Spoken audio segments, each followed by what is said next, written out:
listening to the Har Podcast with Harpreet and Jagraj. ਤੁਸੀਂ ਸੁਣ ਰਹੇ ਹੋ ਹਰ ਪੋਡਕਾਸਟ ਹਰਪ੍ਰੀਤ ਪੰਦੇਰ ਦੇ ਨਾਲ।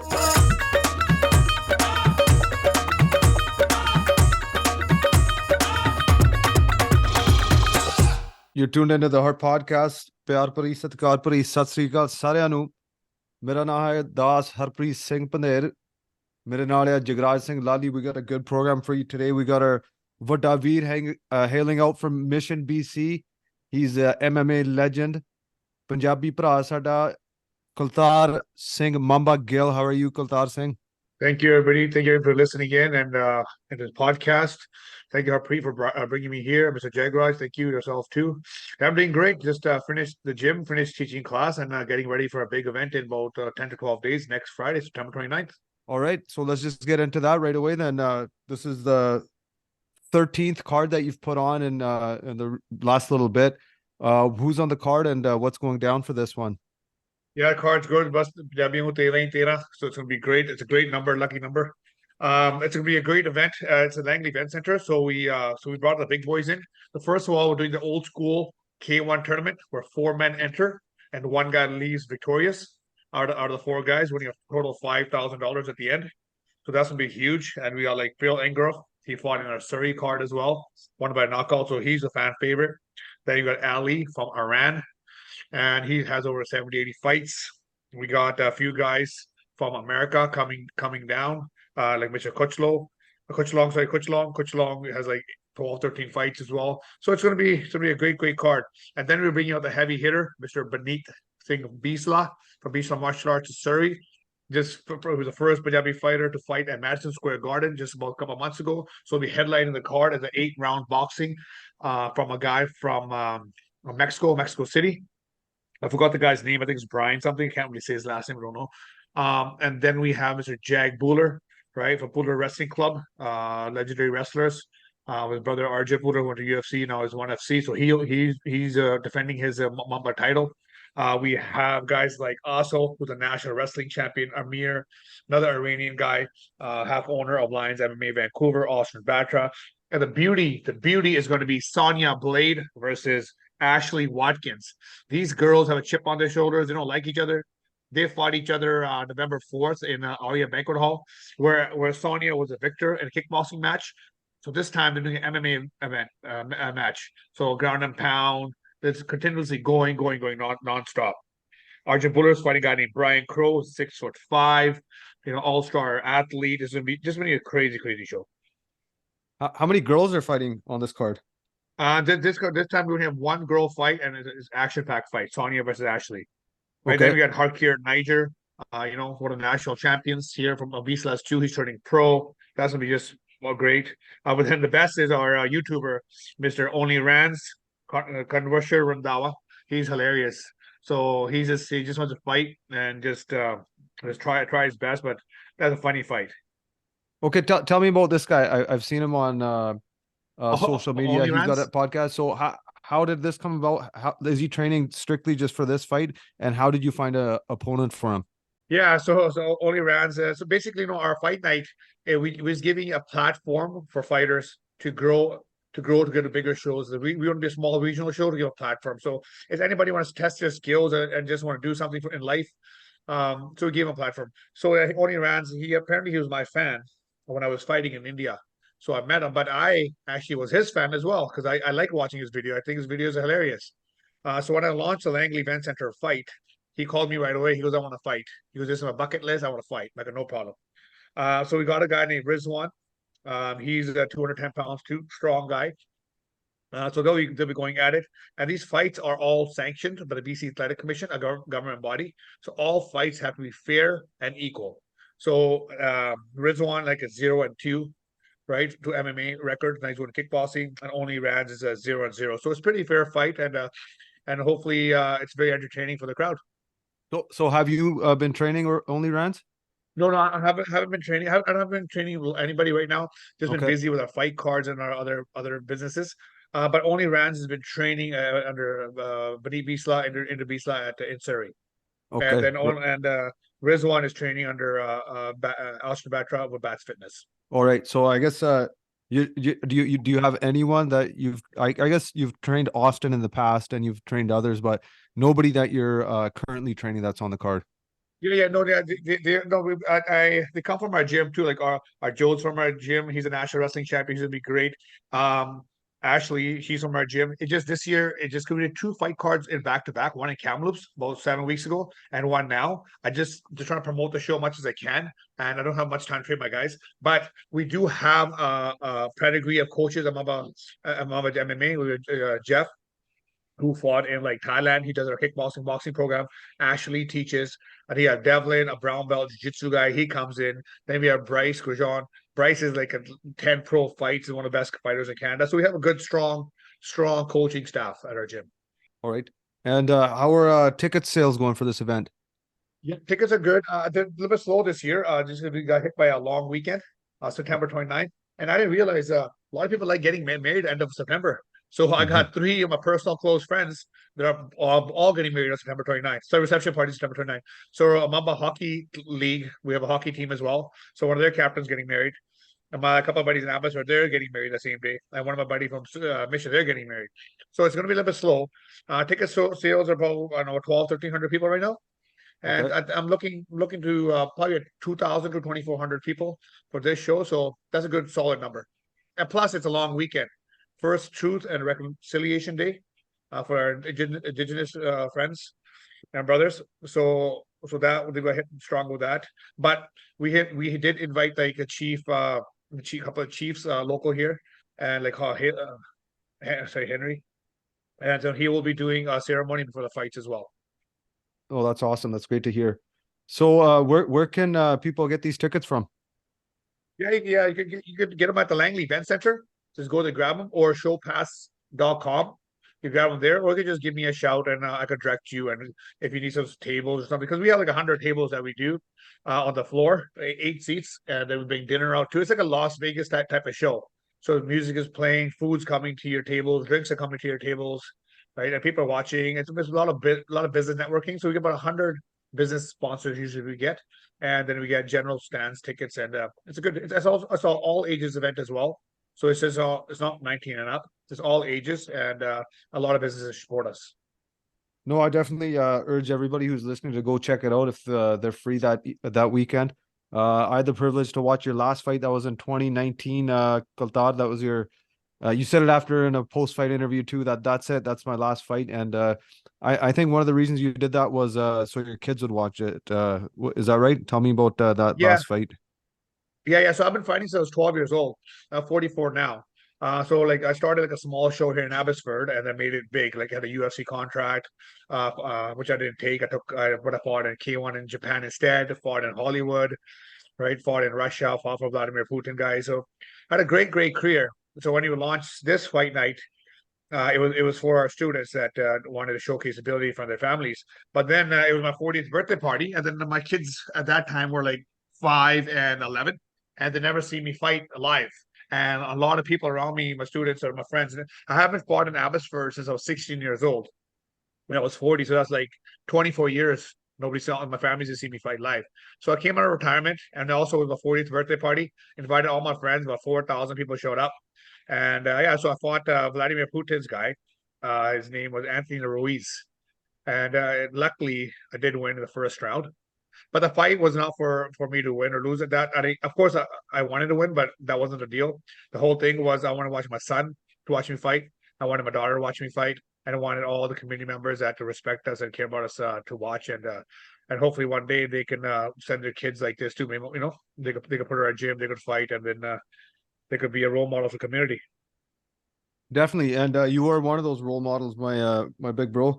That was at Thank you, bro. Thank you. that was at the Abbotsford Center, and I remember you walked into Kuldeep Manik Sahib da Gana Tere Tille Toye Suit the Ahidi. How do you pick that song as your fight song? That'd be because I'm old school guy. Even when I was fighting in Japan, Russia, and India, I always come out to Punjabi songs, the kurta pajama or a chadra on. Always, I love representing my culture.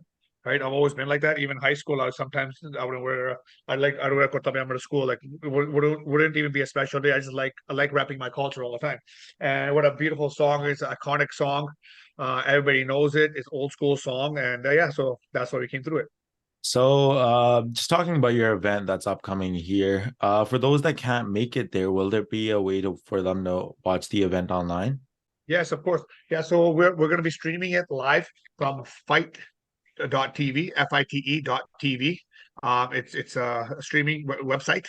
So I think it's $24 or $25. It's something like that, and people can watch it over there. But being live in person is a way better feeling to watch an event. But some people are like out of town or like from London or India, different countries, so they can watch it at fight.tv. Have you assembled a broadcast crew yet? Ring announcing a whole broadcast team yet? Yeah, we have to have a broadcast team. I just like we say, this fight is sanctioned by BT Athletic Commission, so everything has to be proper. So all blood work, Hep C, HIV, physicals, eye exam, everything has to be done per fighter. If you're over 35, you have to do a treadmill test for your heart, make sure your heart works properly. So here we have security, we have two doctors, we have ambulances, we have paramedics, we have anybody for a show will be there. So our broadcasting team will be Underground Promotions. The guy's name is George, and he's doing us a favor too. He's helping out a lot. So we'll have like six or seven cameras around the stadium. We'll have some guys that will be commentating, like Dijon and Tristan. Tristan fought in the UFC as well. Dijon is a decorated fighter here in Canada. Very good guy. So they'll be doing the broadcasting. The commentator will be Gill, a local guy here. So we like to support local much as we can. So a local guy here, he'll be doing the announcing. I think Harpreet, he did a one day announcing for us too. Mamba Night 4. Mamba Night 4. Mamba Night 4, yeah. So he did. So like, we give everybody a chance, right? Like everybody come out. And if you want, if we can help you in anything, we at Mamba Fight Night or Mamba Gym, we help the community a lot. No, that's definitely something that people should live by, go big or go home. If you're putting on such a big event, why not go big, pull out all the stops, right? And I like what you just said, especially you like to help everyone, because at Mamba Fight League, you don't just develop the fighters, but you develop everyone around it, whether it's an up-and-coming cameraman, up-and-coming broadcast crew. You want to make sure that everyone gets that sort of development. I just want to take a chance now to talk a bit about your career. So your nickname is Mamba. How did you come up with the nickname, and what does it mean to you? Yeah, so Mamba, I didn't choose Mamba. So when I was fighting here locally, I was number like 6 in the world. I was 19 years old, and so after kickboxing, I switched to MMA and became a very rising star very quick. So then there was a tournament, a K1 tournament. A lot of people don't know what K1 is. It was one of the biggest fight promotions in the world in the 90s and 2000s, right? So they had a selection process. About 280 athletes came to Las Vegas. And at last minute, my manager like, you should go too. I'm like, yeah, I'll go fight, because I like fighting. So from there, I fought like 9 guys in one night. After fighting with one Wow. guy, yeah, one day, sorry, one day. And it Wow. wasn't like 5 minute round. It wasn't half 15. But it was like 3 minute, 2 rounds, 3-2-3. I kept fighting, right? And I enjoy fighting, right? So I was selected first out of everybody, right? Like Cabo Stroni was there, Chuck Congo was there. There was a lot of heavy duty names that time were there, right? So Wow. they're like, oh, so what's your name? I'm like, Kultar Singh Gill. Like, I want to change your name. I'm like, all right, whatever, do what you gotta do. So they like, oh, let me think. So like a week or two later, they call me like, you'll be known as a Black Mamba from now on. I'm like, all right, we're like, what is it? Because before I should be called Kultar Chopsticks, right? Because I Hmm. was 6'1", 140 pounds. I used to fight at when I was younger. Hmm. And so then they said you're Black Mamba. I didn't know what Black Mamba was. So then I Googled it, went through the list. Oh, this is a very dangerous snake and very long and sleek and acts fast and quick reflexes. I'm like, this portrays me like a T. So yeah, so from there I became the Black Mamba. Must have been an honor to share that name now with the late great Kobe Bryant. Rest in peace to him. But Yeah. what inspired you to pursue a career in combat sports, particularly in MMA? Because before I always wanted to be a ninja when I was a kid. Hmm. Some ninja movies. So I'm like, all right, so I want to be a ninja. So there one time used to be a Rogers TV network, and that network was playing on Channel 4. It played all across Lower Mainland, and I saw these guys, and this guy, especially a guy named Jazz Dillon, a world kickboxing champion, the Canadian boxing champion, just a great man, a great athlete. I saw him fighting. I'm like, I want to be like this too. So I found out the gym was. I was sort of Muay Thai gym. It was the yellow pages back in the day, right? There was no 401, there was nothing. So I went through the pages, found the address, and we started fighting. And I fought after 3 months of training. I fought a ninja in Seattle. right? So he's a jiu-jitsu practitioner. So I knocked him out in the first round. And from there I launched, and at 16 I went pro. Who are some of your role models or fighters you looked up to in the MMA world as you were rising in your career? That's what MMA, UFC started when I was like 15 years old. So I didn't know what that was. So I used to kickbox. So if I saw my first UFC at like 15 or 16 years old, and I was in love with it. But there was no jiu-jitsu clubs here. There's nothing here. So I waited till I was like 21. So after 19, I stopped fighting for a bit, took care of my family stuff. And then at 21, I started back. I'm like, oh, I'm going to do MMA now. So then I found Gibson's Pancration, Gibson's MMA in Port Moody, and they still have it. Their son also fought for us, Mamba Fight League 4, and he made it to Bellator, a very big organization. So then I started there, and after training with Mr. Gibson a month or 2 months, something like that, and I have my first MMA fight. And I fought somebody, I forgot his name is, and I choked him out in the first round. And then from there, I launched heavy. Yeah, then like the UFC keep knocking. They're like, "Oh, you won't fight Diego Sanchez?" I'm like, "I'll fight Diego. I don't care." But they're only offering like $2,500, like very cheap prices. But UFC wasn't big that time. And then they offered me to go to the Ultimate Fighter show, right? But then I couldn't leave my family for 2 months and be on the show. So I'm like, no, I'll just the K1 at the same time, the K1 and Pride, they all knocked at the same time, right? So then I just went to after winning the tournament at K1, I just went to K1 instead. What was your most memorable moment in your career as a fighter? Most memorable is the best. My last fight. All my family, my friends are there, my kids are there, my missus are there, all my cousins were there, and people flew out from Japan, people flew out from like London, people flew out from America, across Toronto, across Canada. So a lot of people, good close friends came down and fought, and then the party. Let's just put it, the party didn't end for 2 months afterwards. We kept on going.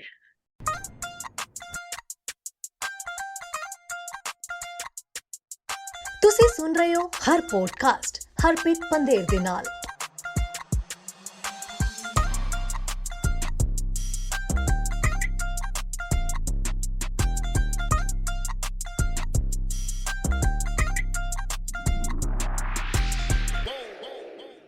MMA has obviously changed so much as a sport. We see many different styles nowadays. Sambo wrestling, obviously, current guys like Islam Makhachev, the UFC lightweight champion, has such a different, unique style. What's just your overall thoughts on how MMA has changed from when you first started fighting? Because now you have the power of the internet. So everybody, if there's a move, everybody watches it, everybody sees it, everybody shares it. So now just to learn. Before, say we wanted to learn, we had to fly to Brazil, say fly to Japan to learn a style, fly to Russia to learn Sambo. Now people just learn on the internet. And now everybody wants to be MMA fighters. Now gyms are popping up everywhere. The kickboxing gyms, MMA gyms, jiu-jitsu gyms. So now you have a coach in jiu-jitsu, you have a coach in MMA, you have a coach in kickboxing, a coach in boxing, a coach in wrestling. You have 5 different coaches you train with. So you can really excel and really showcase your talent. Where when we were younger, we had maybe one kickboxing coach, and when a local wrestler that you wrestled with, and you do the best you could to fight. Or you had a jiu-jitsu guy, and then you drove 2 hours to a boxing gym. Now each city has like 9 gyms that teach everything. So, which is very, very good, and that's why the sport is blowing up so fast, because so many gyms and everybody wants to fight. Before any athlete prepares to, pursue their craft, or before they go out on the stage for a big show, how would you say you prepared yourself for a fight, both mentally and physically? Oh, mentally, I'm very strong. I don't break. I haven't broken ever.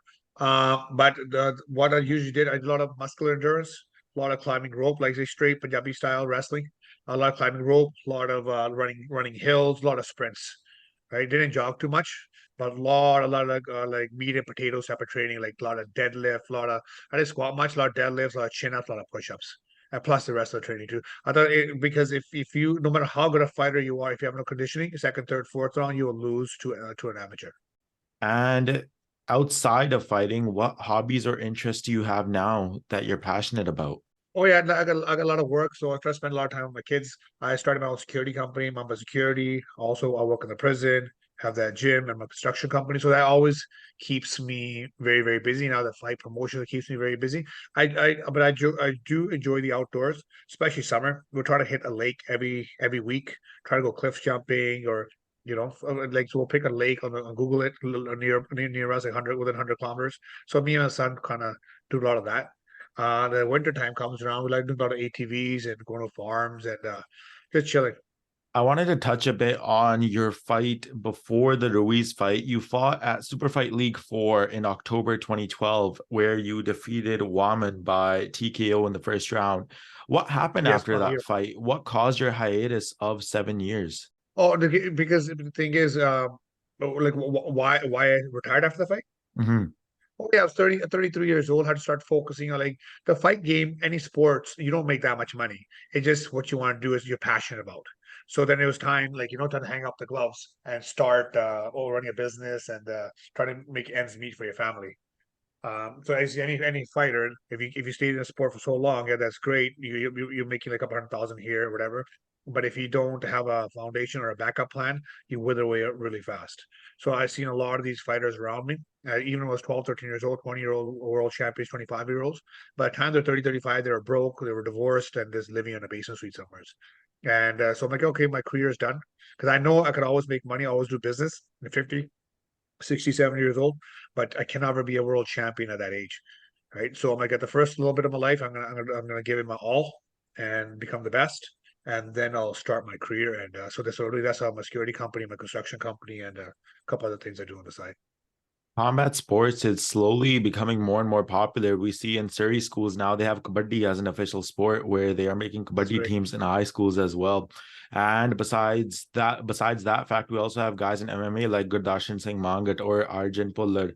What advice would you give to aspiring Punjabi fighters who want to follow in your footsteps? Yeah, just put your head down, train every day, and listen to your coach. That is definitely great advice. Wanted to head back to this upcoming event that you had here. What inspired you to transition from becoming a fighter to becoming a promoter and starting Mamba Fight League? Obviously, you said you had retired because it was time to focus on other aspirations, but how did Mamba Fight League begin? Oh, like this is how the Mamba MMA gym began the same way. So I was retired from K1. I was just doing my thing, and but there was a lot of youth in Abbotsford that needed some guidance. So the community asked me to open up a gym. Like the gym helped you out, Kultar. Brought you in the right path, and you should do that same thing. So the community, like Mid Valley Insurance, Lux Foams, a couple other guys, mill guys, Canex, sorry. So they all gave me the supplies to open the gym. So we built the gym to the community, and then we started training kids for free. If anyone's training, you can't afford it, just come to the gym. Like let your energy out loose here, and then you're not running on the streets and causing havoc. So that's how the gym started, right? And then from there, our team got very strong in a couple of years, and it was very hard to find like Gagan these guys fights. The other promoters, small, they wouldn't give us any fights, right? And they're like, all right, no problem. So I went back to the community. I'm like, guys, we got to start doing a show once a year. It was why I'm like, well, our boys aren't getting fights. I'm all right. Then we started Mamba Fight Night. So from once a year, so we got all the businesses together. And then that took off, and now we're sitting on Langley Event Center. What went into organizing this event? So, what were some of the challenges you faced during the planning process? Obviously, this was what probably the biggest event for you to date at the Langley Event Center. So, what were some challenges in getting this particular venue? Not even this venue, all around BC. So MMA was banned in majority of all cities. Only few cities allowed MMA, like Vancouver. After the BC Athletic Commission came in, and then Abbotsford was banned, Surrey was banned, right? Burnaby was banned, right? All these cities that we unbanned it. So even Surrey last show, they banned us again with MMA. So we had to go fight with the city, and they passed it by the city council passed it 5-3 vote, right, in favor of us. So now it's unbanned in Surrey. Abbotsford, same thing. Bruce, they had us banned, but our mayor Bruce Bandman, who's an MLA now, he went to bat for us, and he goes, no, this is a proper sport, it's proper regulated. Come watch. So he got it unbanned for us over here. So, but we were fighting for now in Langley. Been fighting for 5 years, right? And then we showed her a track record. I mean, this is not a pick up and to get a showdown, get out of here. I'm like, we're doing this at 2014, and we have a track record how our show goes and who comes, who doesn't come. That's on my social media, Instagram, or I always post all the table sponsors, who's coming, which businesses are coming. So it legitimizes the sport, and it shows the people that are a little bit wary of the fight game that hey, this is the proper sports, it's regulated, and a lot of the top notch, top tier sponsors and people come to these type of events. Now this is just organization is very difficult. Remember, just because it's a commission, you have to have your doctors ready. You have to work with the city, you have to make municipality, you have to get your security plans done, and you have food coming in. You work on that. You got to get your flights, your hotels, the promotion, make sure all the fighters are the blood work, the matches are proper. So there's a lot of work, but we can do it. What do you hope the audience that attends takes away from this event? That they want to come back every year. And that's why every year has been the same way. Always they want to come back every year. That's why we're growing every year with our audience. So yeah, come here, have fun. Remember, our fight night is a family friendly fight night. So all kids, all ages, ladies, you bring your girlfriends, boyfriends. You'll see like older uncles in the crowd too, hanging out, having a couple of beers, watching fights. Our father-in-law comes, so like a lot of our family members comes. My sister, their kids come too. So yeah, people come here, they watch it, they just leave with a positive opinion, and I will come back the year after, and also So sporting all the athletes that are competing that day. That's what we want. So my final question for you is, are there any future plans or goals you have as a promoter that you want to share with the MMA community, especially the Punjabi community? Yeah, I just want to make sure that bring your kids out, and any sports. Long as kids are playing sports, we're happy, right? And you bring come with your family, come with your kids, bring them to the fight night, come watch, spend a good positive day, a positive night with your family, and have a good time. Okay, Gill ਸਾਹਿਬ ਵੱਡੇ ਵੀਰ, ਤੁਸੀਂ ਪਹਿਲਾਂ ਹੀ ਜ਼ਿਕਰ ਕੀਤਾ 44 ਸਾਲ ਦੀ ਉਮਰ, you're 44 years old, you look great. What do you do to keep in Thank you. shape? What are some tricks? Eat roti and 2 eggs. Best. Okay, how about guys like me that can't have a couple of pigs, or how about somebody who's who can't have gluten? How about that? No. So yeah, so every day, just as long as you work out every day, that's best. Get in the morning, work out. So the days I'm not working, so like tomorrow morning, I'll be up to 7 in the morning, and I'll go train. Even 20 minutes, even 30 minutes. That's the best. And eating non-processed foods, keeping clean, like less, like of course sometimes you don't have McDonald's or Wendy's, something here or there, but if you just eat non-processed food and work out at least half hour a day, that's the fountain of youth. Okay, do you work out fasted, or do you eat before? No, I always work out fasted, right? I don't like a heavy stomach, so yeah, so then I'll eat, but like before, when I was fighting, I would work out fasted. I wouldn't eat for like 4 hours, right? And then I would eat like in a window of like 6 hours, and then I want to come back home, have protein shake, and I want to eat it all until the next morning. But now, as I'm not training or fighting or not doing any bodybuilding competitions, I just wake up, brush my teeth, and go hit the gym right away with a liter of water, and just sweat it out, and then I start my day. Nice. So what's the most weight you've ever had to cut for a fight? Yeah, I used to fight like 154 pounds. So like later on in my career, I was at 183. So I should come from 183 to about 172, 170, and I was probably down to like maybe 4% body fat. And from there, I couldn't cut no more. So from there, I cut my water weight about, I don't know, about 16 pounds of water in about 24 hours. So what do you miss about fighting the most? The fighting, the adrenaline rush, the competition, and just the stories, the traveling, meeting new people. Yeah, that's about it.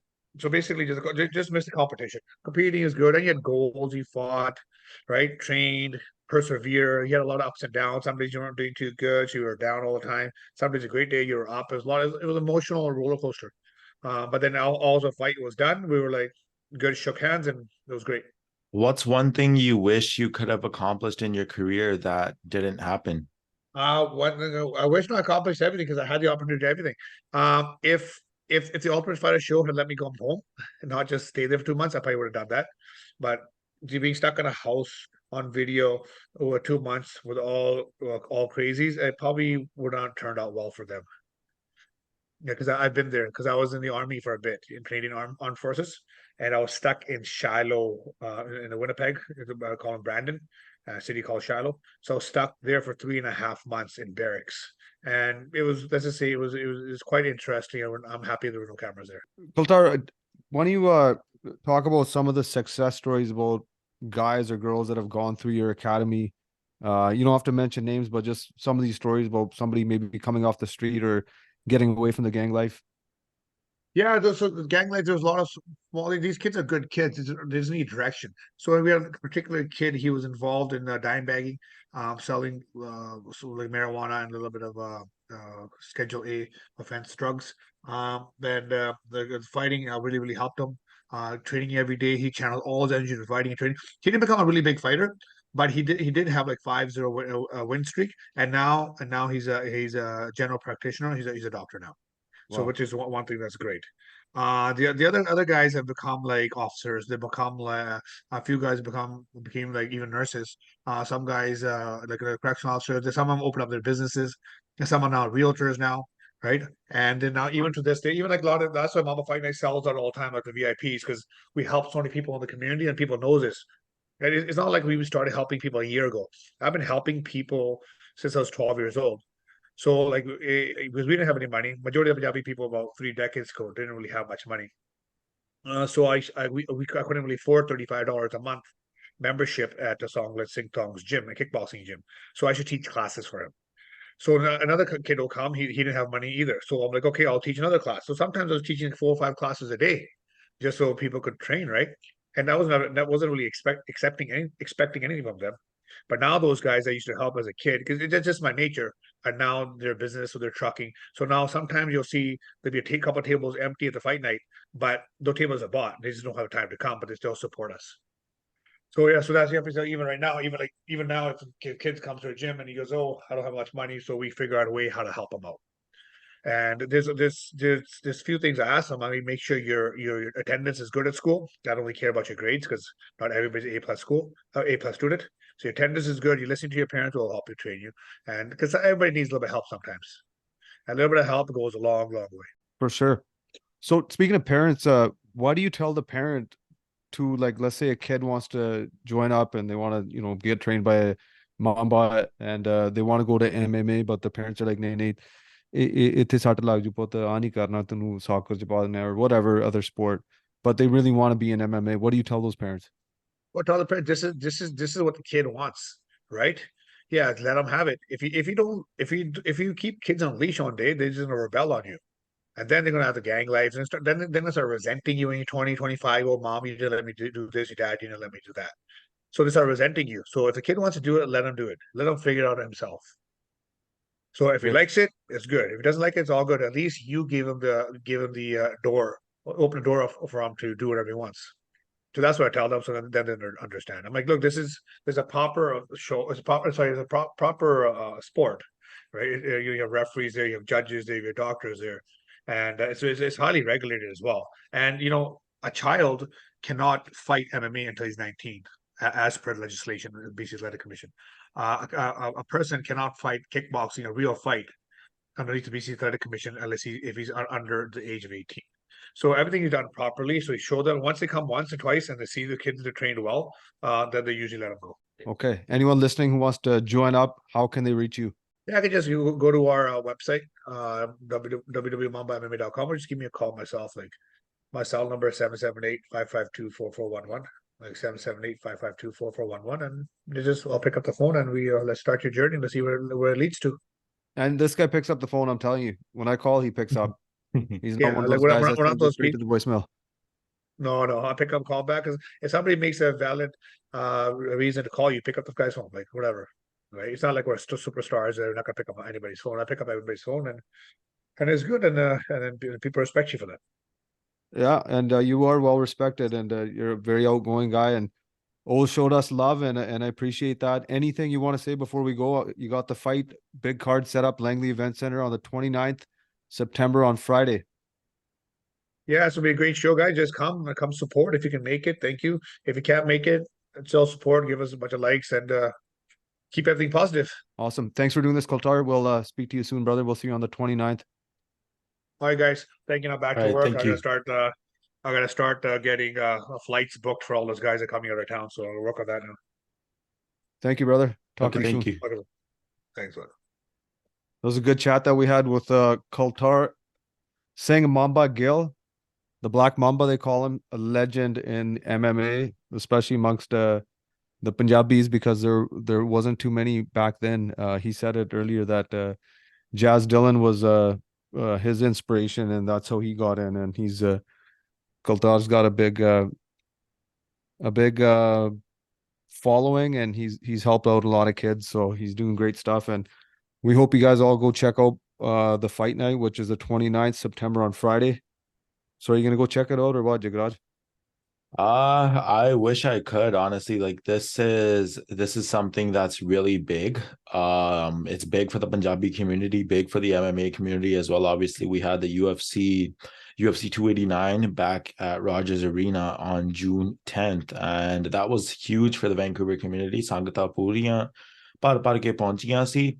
I wish I could be able to go, but unfortunately, I will be doing play-by-play for junior hockey in Delta that day. That was where I was at this past weekend as well. I work for a media company doing freelance work with them called For Vengeance Media. And we do commentary for a league called the Junior Prospects Hockey League, which is in its second year. They're calling this year the sequel. And I have nothing but good to say about the way that I've been treated by the league. Everyone in that league is so nice, from the players to the coaches. I get to work with the media operations manager over at For Vengeance Media, Mr. Dean Millard, who I'm hoping to have on our show in the near future. So everyone listening, stay tuned for that. But yeah, I get to do play-by-play, which is my passion. I'm an up-and-coming journalist, right? So I'm hoping that by doing this, I can make a name for myself. But yeah, that'll be the reason why I can't go check out the MMA event. But I'll definitely be sure to watch highlights of it on social media. Okay, that's awesome, man. I'm glad you're doing that. Play-by-play the Saturday nature, yeah. I'm gonna go check it out. You better send me some links. I want to see your stuff. Yeah, for Uh, sure. yeah, play-by-play, it's awesome. It's a different beast. It's different from doing color. I definitely like both. For those who don't know, I had a chance to call the first ever pro football game earlier this summer. They did the colors, so that was a lot of fun, and hopefully Lions will do something. But it's just fun calling a game in any language and different sports as well. Football is a little bit different at pace, but how was your experience doing your first game? Yeah, so I had been actually approached by this opportunity through school. I go to BCIT, for all those who don't know. I'm in my second year of the broadcast and journalism program. And our program instructor, they approached us saying all up and coming play-by-play broadcasters, the JPHL has an opening. Keep in mind, though, that this was when the JPHL was still starting up. So they were looking for anyone they could get. And yeah, I was approached by these guys, and I did my first game, I believe, on the weekend of September 29th. So it's kind of ironic that the MMA event is going to be happening then. And through that, I was able to get my first couple games down. I'm not going to lie to you, it was rough at first. I was kind of struggling to keep up with the pace per se, even though I've been a hockey fan for as long as I remember. But slowly I got used to it. I got used to my terms as well in commentary as well. Obviously, hockey has different terms. So as I kept on getting used to it, I became better and better. And I think that this past weekend, it was my first weekend of the season. You could definitely see that improvement from last year. Right on. Good for you. Yeah, I definitely want to check one of these games out. Yeah, we'll keep everyone updated on what's going on in our lives in the upcoming episodes as well. Hockey's around the corner, so Jagraj will be seeing a lot more of each other. I know I got Gopi, I got Andeep, and I got Amrit. I got all these guys and gals waiting to come on, so we got to just set some time and book them. Amrit said sometime in October. Takdir said sometime next week. Gopi says I asked him too late. Randeep, I gave him a message today, but he hasn't gone back, but I know he will. Other than that, my last week was kind of busy. I had my cousin's memorial tournament that we do for ball hockey. My mama son Raji passed away tragically 5 years ago in a car accident. We do a memorial tournament for him, so we had a good time there. We had about 17 teams.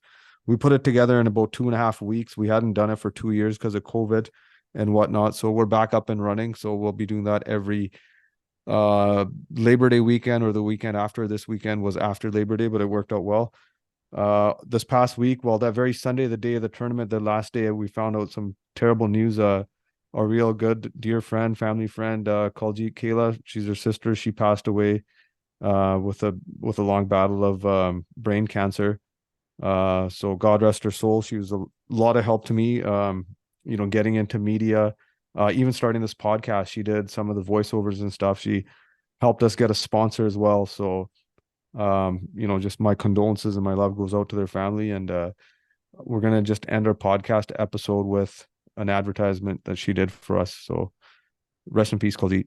If you like a hot workout, you're going to love Infer Trainer. Right now, if you mention this podcast, you get 50% off. Keep listening for your chance to win free sessions. Infer Trainer Canada is located in Olympic Village and is the safest workout in the city.